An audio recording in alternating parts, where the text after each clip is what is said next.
So good morning, everyone. Happy Friday. Welcome to our Seminole Chamber of Government Affairs Committee. We are lucky to have with us this morning Melony Koontz with Seminole County, the Assistant County Manager, and she's going to talk to us about redistricting. Yay, redistricting!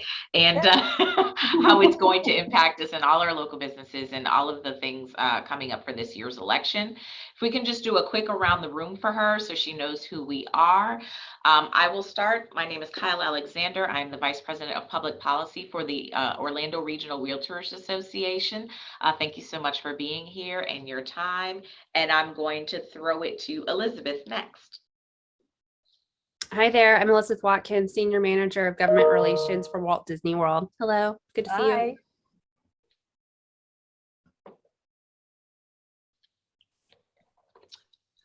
Dan?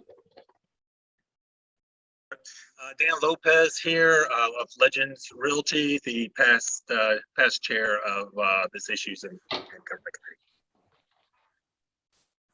committee. Christina? Oh, you're on mute. Hi, good morning. Christina Renteria, Certified Public Accountant. Good morning. Desmond? Hi, my name is Desmond Morell. I serve as a Senior Assistant County Attorney. Melony and I worked closely during the redistricting process, so I said I'd accompany her this morning. Thank you for joining us this morning. You're welcome. Susie? Hi, Susie Dolan, Waste Pro, and I'm sorry, I was chasing my dog who's eating paper this morning, so they're always a good time. Ms. Tina? Good morning, everyone. I'm Tina Calderon, honored to serve as one of your school board members here in Seminole County. Maribel? Morning. I am the owner of Two Bells Cafe, and I was a former management consultant. And last but definitely not least, Mr. Ben. Good morning, Ben Paris, Vice President of the Seminole County Chamber of Commerce. And one question, will you be needing to have co-host privileges for any presentations or slides? Yep, I have a PowerPoint I thought I'd put up. I will add that to you right now. Thank you. So good morning. Do you want me to go ahead and start? Okay, well, good morning. Yeah, I received a call from Chris about a week ago and said, hey, can you do a quick little redistricting presentation? So I thought I would go ahead and just go through the process with you. Here it is. We threw together a quick PowerPoint. I don't know, is it coming up? Can you see it? Yes, we can see it. Okay, wasn't sure. All right, so I'll just start off with that it was a rapid fire this year. And you'll see why for us. And maybe you know more than I knew, because this is the first time that I had actually participated in redistricting. So redistricting obviously starts with the census. That's what drives so that you know the numbers that you have. And in 2020, the Census Bureau kicked off their mailing campaign. Thank goodness they did it this year, because because of COVID, it was really necessary to do it. Everybody to fill out their forms electronically. And they originally, had a hopeful due date of July 2020. Well, that kept getting pushed back to October. And all these dates, when they're pushed, affect the counties and the school board and others to adopt these redistricting. That pushes us to try to get it done much quicker, because we are trying to stay on schedule by what's required. So in August of 21, you may know, they started releasing the numbers. And typically that had been done in maybe April. So we received, I think April 12th is when we got our first data dump. And so our GIS person, I don't know if you know Melvin Barnes, but he's fabulous. He started trying to download the data as rapidly as possible so that we could ascertain what we're looking at. We didn't know what our population growth had been or anything. I have note, I just wanted to let you know that Seminole County was first place along for all 67 counties in self-reporting. They had the highest rate of anyone, 73.6. even higher than the nationwide average and the Florida average. So that was pretty impressive. We had a team here that was working with all the groups going out and meeting. So, and this is Desmond's bailiwick more than mine, but Florida statutes and the Florida statutes 124 and the Florida Constitution are what gives us our guidelines on what we have to do for the census. And you have to, as you may know, when the census is done in an even year, so that when they get the results, you can do the redistricting in an odd year. Redistricting is required to be done in an odd year. So our goal was to get it done by December 31st. If we had to call commissioners back, we didn't know how long it was going to take, but we thought if we have to call them back to do this, well, that's what we'll have to do, because by golly, we're going to meet the requirement.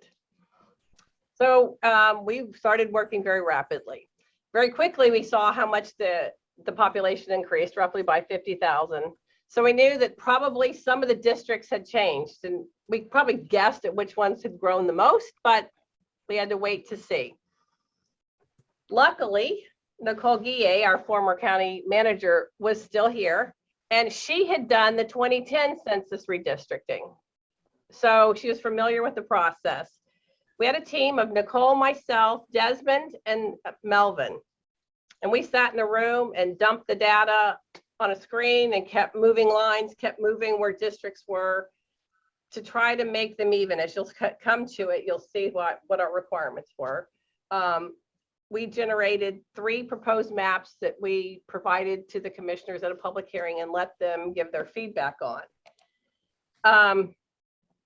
So the population turned out to be 470,000. So our goal was, as closely as we could, get each district to be 94,000 people. That was the goal.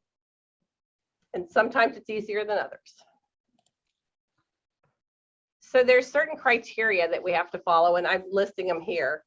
You can't have a district that sprawls all over, it comes down and meet something. You need to be compact. Can't have something like a river or Snake-like districts. Yes. School board members and county board members, that was one thing that we did make sure we did. It was we kept them in their same district, because the school board uses our same map and they have to approve it as well. So we made sure, sorry, I left my door open. We follow the census blocks. We make sure that whoops, let me go back. We don't split any district or minimize any political influence of any group. So we wanted to be because of the COVID, it was even more important to be more transparent, because we weren't sure how much people would have access to us. So we created a web page, which is still up. We had an email address, and we sent out stuff, blasts through Nextdoor and other social media sites, letting them know what we were doing. We also had 2 community meetings, one at the North Branch and one at the Central Branch. And you can see, so we received the data April 12th. We probably, I don't know how quickly it took us to come up with 3 maps, but by September 22nd, we're trying to get public input as quick as we can so that we can meet the December date. We did actually have people that came.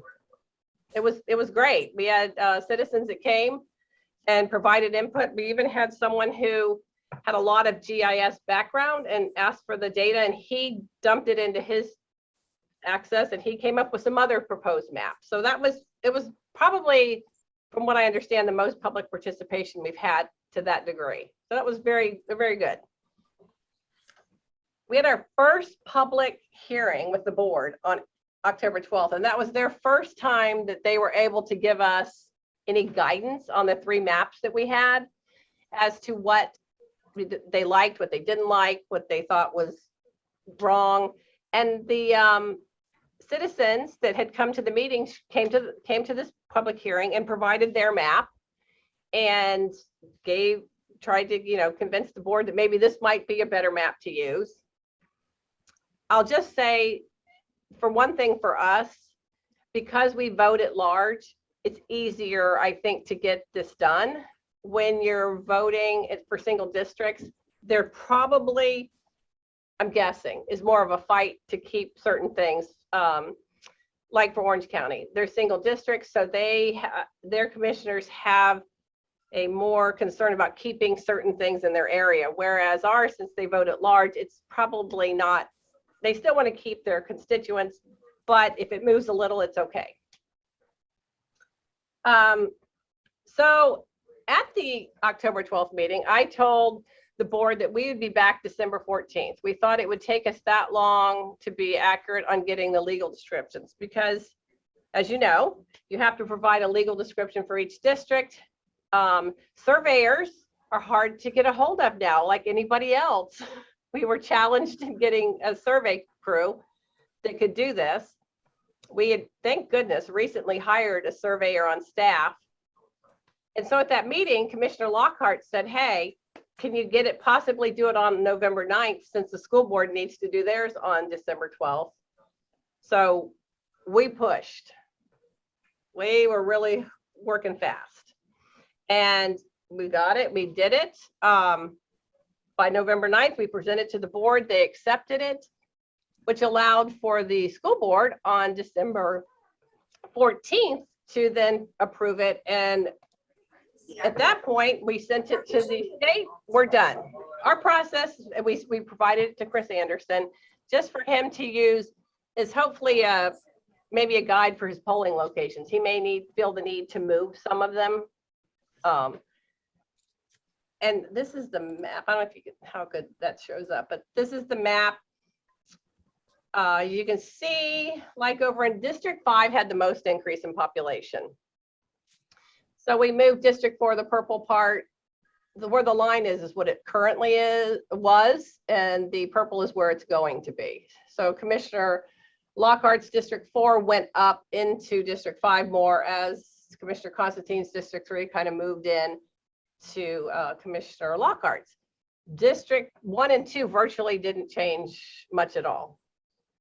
They stayed pretty much the same. There's some little numbers there. You can see we were pretty close. We were within a couple of thousand from each district being exactly the same amount. And that's our goal, to have equal representation from the residents in each district.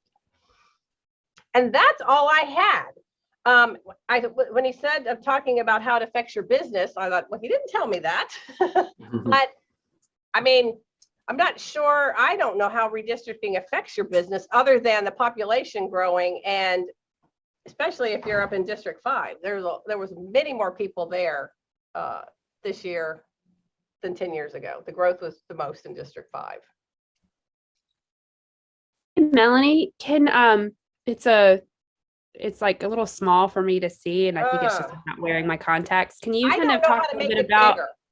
Okay, can you just talk about a little bit, like, what are those areas that maybe have shifted a little bit with Commissioner Constantine and Commissioner Lockhart's? Like, you know, and I don't, because I can't see what you're saying, obviously. Let me see if I make it.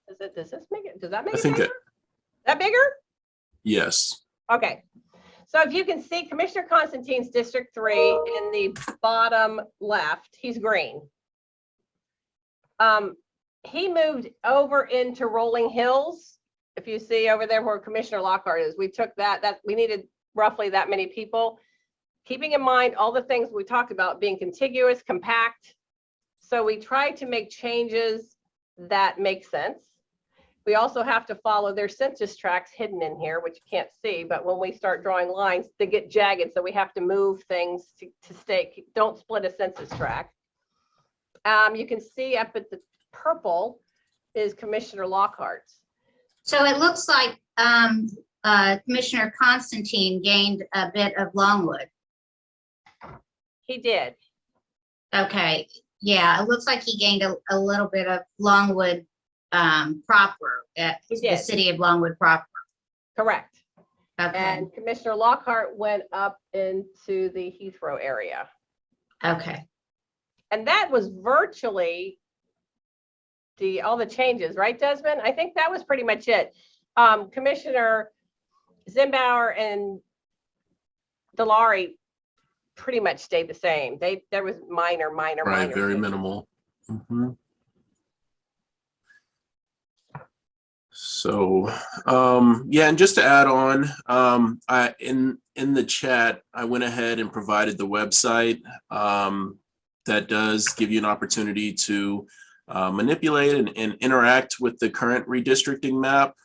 Those of you who said you couldn't quite see very well, you can zoom in a little bit more and have a better idea of where some of the landmarks are in regards to the district.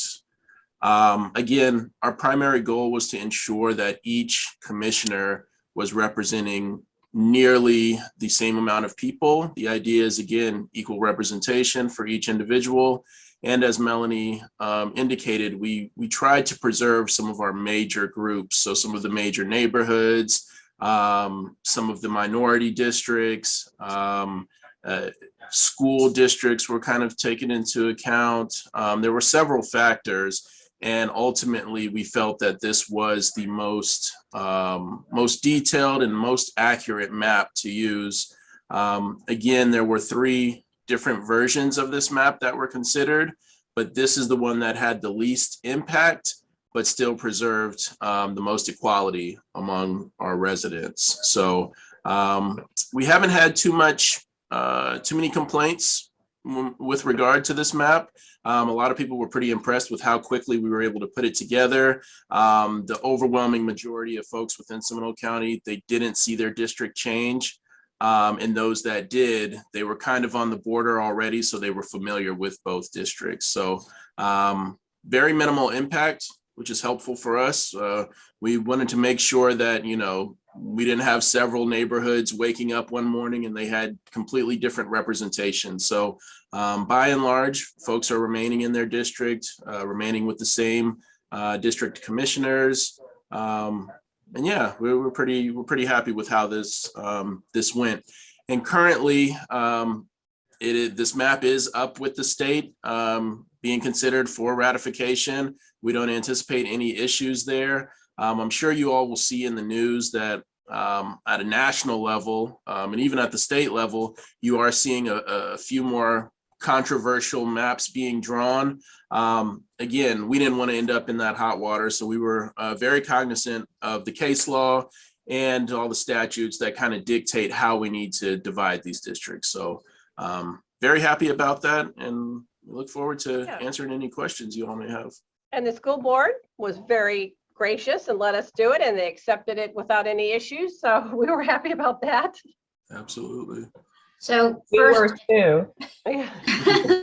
And Melony, if I can just really quickly change a little bit of your comment. Excellent presentation, but Commissioner Lockhart's did not gain Heathrow from District 5. It was actually to the right of Reinhardt Road. So Yes, it is. You're right. We also, if anybody's interested, and I can send it out to the group, have this map with actually pin marks of where each of the schools are. But again, like Melony stated, we're not single member districts. So we actually represent all schools within the entire district, but it just happens to be what schools are in what district. But it's funny because there is no straight line within districts of where the school lines are drawn. So I might live in District 5, but my children might attend schools in District 2. It's just the way of the world based on the population growth. But on behalf of the school board, we just can't thank the county enough for doing this so quickly so we could get it done before the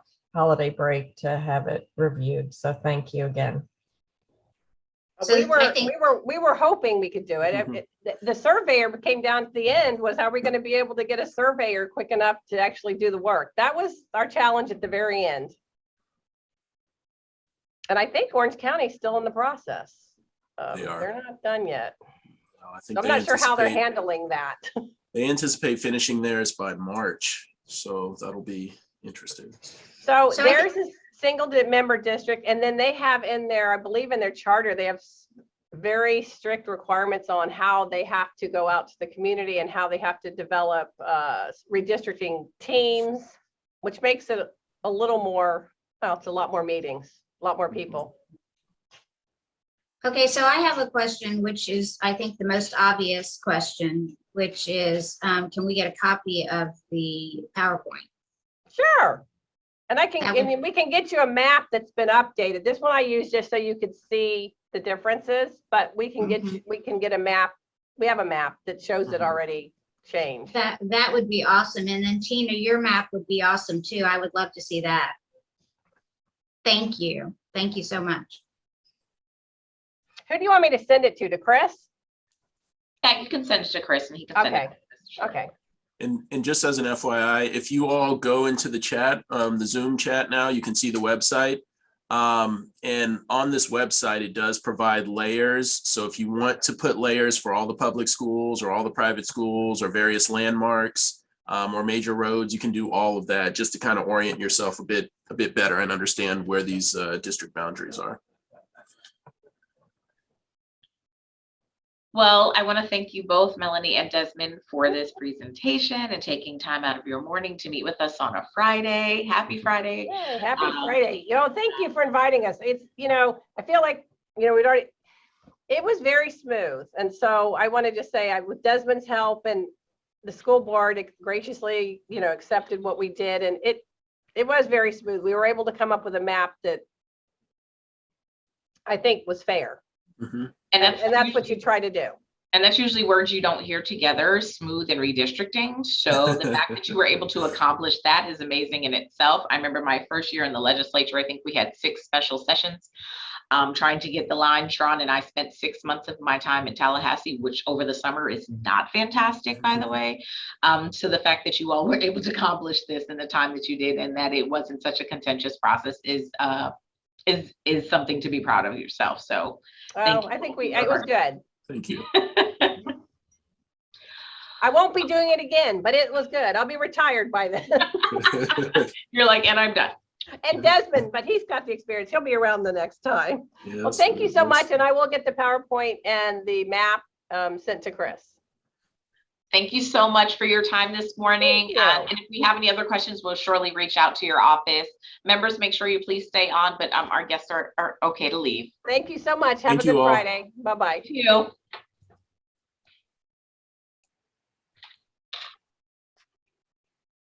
Okay, so next on our agenda is any committee issues. Is there anything that anybody needs to bring to the table this morning?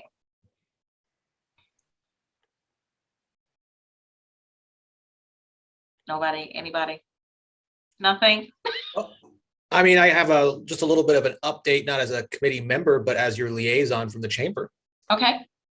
So over the weekend and on Monday, I was up in Tallahassee and we have our legislative priorities that was approved by the full board, as most of you know.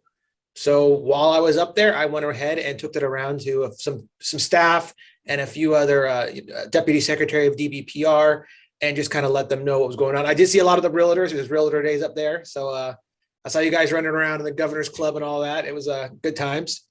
But no, so I got able to get up there and kind of talk to some of the legislators and policymakers and a lot of staff members and let them know, hey, this is kind of what we're looking at. This is some of the challenges and some of the things we're wanting to see down in Seminole County. So we did it. I had some time to go up there and let your guys' words be heard. Thank you for your advocacy, Ben. That's pretty awesome. And so was the overall response pretty positive? Yeah, actually, they were definitely appreciative of the fact it was a pretty easy read. So I could hand it to them and be like, hey, this is kind of what we're looking at, or show it to them or send it to them.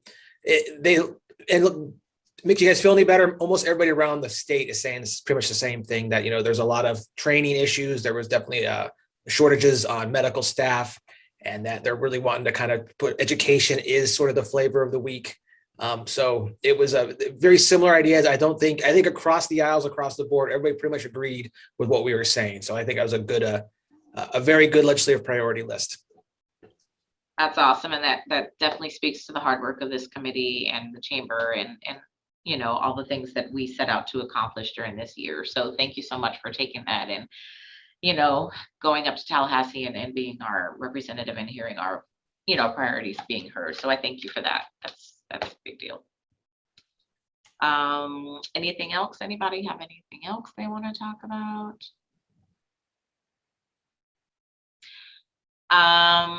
So the future meeting dates are on the agenda. Chris sent it out, which is March 11th, Friday, April 8th, and May 13th. I know I will not be here for the next meeting. We are headed to Atlanta for our association executives meeting. So I will be in Atlanta on that day. So Chris should be here. And if there's anything between now and then you all need to bring to his attention or my attention, just email us. Hey, And- Kyle, Yes. something just popped in my head, and I can't remember if the last time we met, or I know this is Orange County related, but it has regional impacts, right, with the Orange County Mayor's Transportation Tax Ballot Initiative. But I think since the last time we met, they had workshopped it on the Orange County Board of County Commissioners agenda. And so I just kind of want to put it out there, a little bug, that I think that the mayor is looking for opportunities to kind of share the transportation tax idea with various chambers. So for Ben or for whomever else, I think he'd probably be interested to come and speak if that's something that we're interested in, just to be educated about it. And I don't know if anybody's following, speaking of transportation, all the Brightline stuff, but the trains were delivered and they're going to start running the test run of Brightline, so which is super exciting. So, it would be great to have the mayor come in and discuss that, even though it is Orange County. Like to your point, it has regional implications.